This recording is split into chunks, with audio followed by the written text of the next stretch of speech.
Hello friends, welcome back to my YouTube channel Tech Technovation. Today is the 13th of September। तो दोस्तों आज के इस computer networking related general knowledge के session में आप सभी का स्वागत है। तो दोस्तों आज हम देखने वाले हैं आज के top and most important 15th multiple choice questions के सीरीज को। तो दोस्तों चलिए बिना टाइम को वेस्ट किए आज का ये सेशन स्टार्ट करते हैं। एंड अगर आपको ये वीडियो पसंद आए तो फ्रेंड्स वीडियो को लाइक करें एंड स्पेशली शेयर करें एंड सब्सक्राइब करना ना भूलें। और अगर आपके लिए ये वीडियो थोड़ा सा भी हेल्पफुल रहा हो तो दोस्तों हमें नीचे कमेंट सेक्शन में जरूर बताएं और नेक्स्ट वीडियो अपडेट के लिए बेल आइकॉन जरूर से प्रेस करें।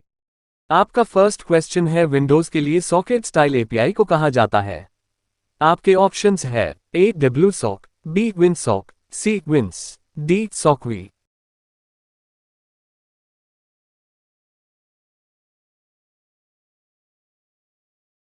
आपके फर्स्ट क्वेश्चन का करेक्ट आंसर है ऑप्शन बी WinSock। WinSock एक प्रोग्रामिंग इंटरफेस है जो विंडोज ओएस में इंटरनेट अनुप्रयोगों के लिए इनपुट आउटपुट अनुरोधों से संबंधित है।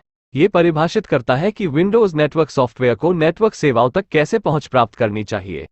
आपका सेकंड क्वेश्चन है, निम्नलिखित में से कौन सा कंजेशन नियंत्रण के साथ यूडीपी का एक संस्करण है। आपके ऑप्शंस है A datagram congestion control protocol, B stream control transmission protocol, C structured stream transport, D user congestion control protocol.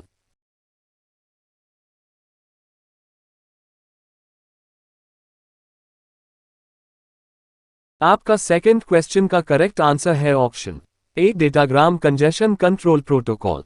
Datagram congestion control एक ट्रांसपोर्ट लेयर प्रोटोकॉल है जो विश्वसनीय connection setup, tear down congestion control, स्पष्ट congestion अधिसूचना और feature बातचीत से संबंधित है। इसका उपयोग आधुनिक प्रणालियों में किया जाता है जहां वास्तव में भीड़भाड़ की संभावना अधिक होती है। प्रोटोकॉल को आखिरी बार वर्ष 2008 में अद्यतन किया गया था। आपका थर्ड क्वेश्चन है, एक परिवहन सेवा पहुंच बिंदु के लिए एक टीसीपी नाम है।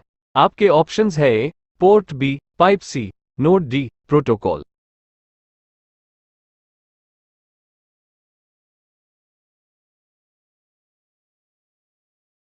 आपका थर्ड क्वेश्चन का करेक्ट आंसर है ऑप्शन ए पोर्ट। जिस तरह आईपी एड्रेस कंप्यूटर की पहचान करता है उसी तरह नेटवर्क पोर्ट कंप्यूटर पर चल रहे एप्लीकेशन या सेवा की पहचान करता है। एक पोर्ट संख्या 16 बिट है। पोर्ट नंबर से पहले आईपी एड्रेस के संयोजन को सॉकेट एड्रेस कहा जाता है। आपका फोर्थ क्वेश्चन है, ट्रांसपोर्ट लेयर प्रोटोकॉल किससे संबंधित है। आपके ऑप्शंस है application to application communication, B process to process communication, C node to node communication, D man to man communication.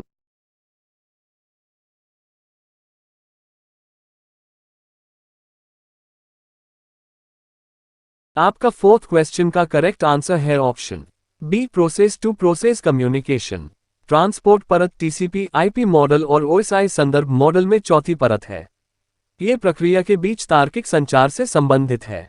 ये नेटवर्क होस्ट के बीच संदेश पहुंचाने के लिए जिम्मेदार है। आपका फिफ्थ क्वेश्चन है, निम्नलिखित में से कौन सा ट्रांसपोर्ट लेयर प्रोटोकॉल है। आपके ऑप्शंस है A stream control transmission protocol, B internet control message protocol, C neighbour discovery protocol, D dynamic host configuration protocol.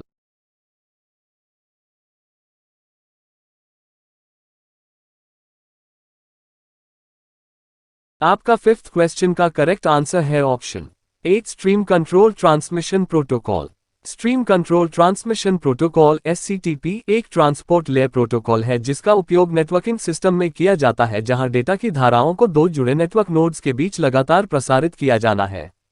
कुछ अन्य transport layer protocol RDP, RUDP, TCP, DCCP, UDP आदि हैं। आपका sixth question है, network की भौतिक या तार्किक व्यवस्था है। आपके ऑप्शंस है topology, B routing, C networking, D नियंत्रण।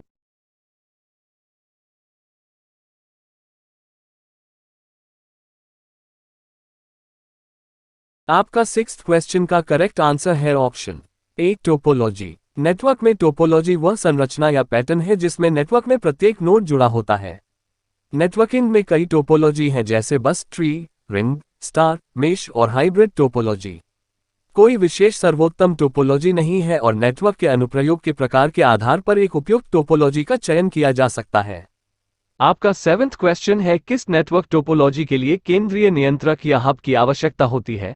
आपके ऑप्शंस है स्टार, बी मेश, सी रिंग, डी बस।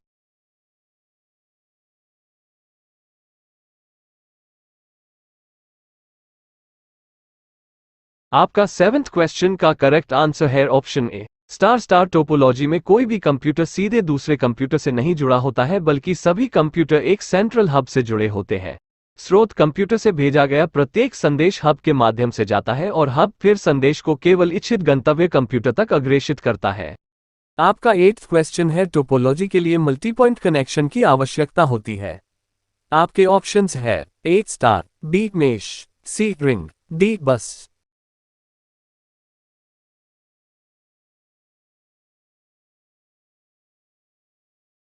आपका 8th क्वेश्चन का करेक्ट आंसर है ऑप्शन डी बस। टोपोलॉजी में एक एकल केबल होती है जिससे सभी नेटवर्क नोड जुड़े होते हैं। इसलिए जब भी कोई नोड अन्य नोड्स को संदेश या डेटा भेजने का प्रयास करता है तो ये डेटा केबल के माध्यम से नेटवर्क के अन्य सभी नोड से होकर गुजरता है। इसे स्थापित करना वास्तव में आसान है, लेकिन यह अधिकांश कंप्यूटर नेटवर्क अनुप्रयोगों में उपयोग करने के लिए पर्याप्त सुरक्षित नहीं है। आपका 9th क्वेश्चन है, राज्यों, देशों या पूरी दुनिया में फैली डेटा संचार प्रणाली है। आपके ऑप्शंस है र, लैन, बी, वैन, सी, मैन, डी, पैन।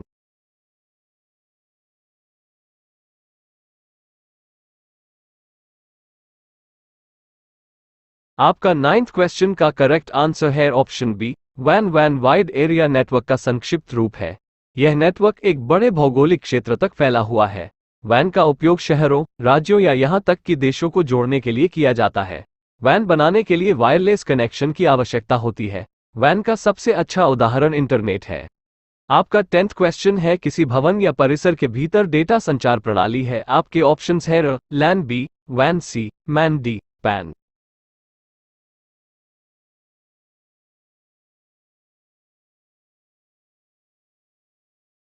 आपका 10th क्वेश्चन का करेक्ट आंसर है ऑप्शन अ, लैन। लैन लोकल एरिया नेटवर्क का संक्षिप्त रूप है। यह नेटवर्क एक छोटे से क्षेत्र जैसे स्कूल, कार्यालय, निवास आदि में कंप्यूटरों को आपस में जोड़ता है। ये सबसे बहुमुखी प्रकार की डेटा संचार प्रणाली है जहां अधिकांश कंप्यूटर नेटवर्क अवधारणाओं का स्पष्ट रूप से उपयोग किया जा सकता है।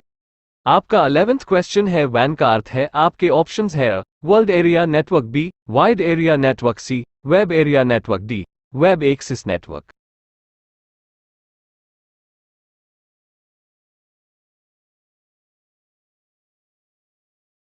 आपका 11th क्वेश्चन का करेक्ट आंसर है option B, wide area network. वैन वाइड एरिया नेटवर्क का संक्षिप्त रूप है। यह नेटवर्क एक बड़े भौगोलिक क्षेत्र तक फैला हुआ है। इनका उपयोग शहरों, राज्यों या यहां तक कि देशों को जोड़ने के लिए किया जाता है। इन्हें लीज लाइनों या उपग्रहों के माध्यम से जोड़ा जा सकता है। आपका 12th क्वेश्चन है, टीडीएम में स्लॉट्स को विभाजित किया गया है। आपके ऑप्शंस है A, seconds, B, frames, C, packets, D, bits.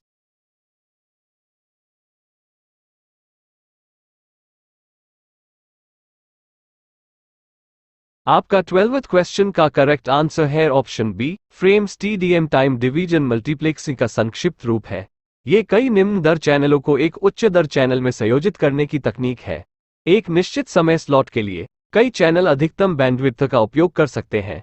प्रत्येक चैनल कुछ समय के लिए निष्क्रिय भी रहता है। कुछ अन्य मल्टीप्लेक्सिंग तकनीकें फ्रीक्वेंसी डिवीजन मल्टीप्लेक्सिंग और चरण डिवीजन मल्टीप्लेक्सिंग है।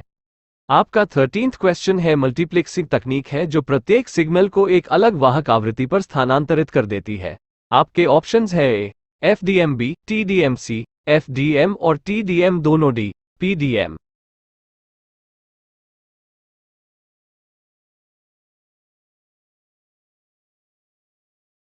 आपका 13th क्वेश्चन का करेक्ट आंसर है ऑप्शन ए, FDM. FDM frequency division multiplexing का संक्षिप्त रूप है। इस तकनीक का उपयोग तब किया जाता है जब चैनल की बैंडविड्थ प्रसारित होने वाले सभी सिग्नलों की संयुक्त बैंडविड्थ से अधिक होती है। चैनल हर समय सक्रिय रहता है जब तक कि समान आवृत्ति का उपयोग करने का प्रयास करने वाले किसी अन्य चैनल के साथ टकराव न हो जाए।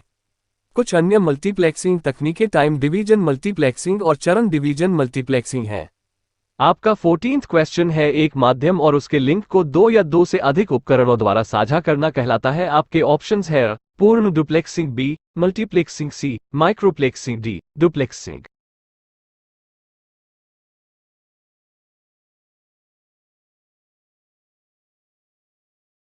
आपका 14th क्वेश्चन का करेक्ट आंसर है ऑप्शन बी, मल्टीप्लेक्सिंग। मल्टीप्लेक्सिंग एक ऐसी विधि है जिसका उपयोग करके कोई एक ही समय में एक साझा माध्यम से कई सिग्नल भेज सकता है। इससे कम संसाधनों का उपयोग करने में मदद मिलती है और इस प्रकार संदेश भेजने की लागत बचती है। आपका 15th क्वेश्चन है, मल्टीप्लेक्सिंग का उपयोग किया जाता है। आपके ऑप्शंस है A packet switching, B circuit switching, C data switching, D packet और सर्किट स्विचिंग।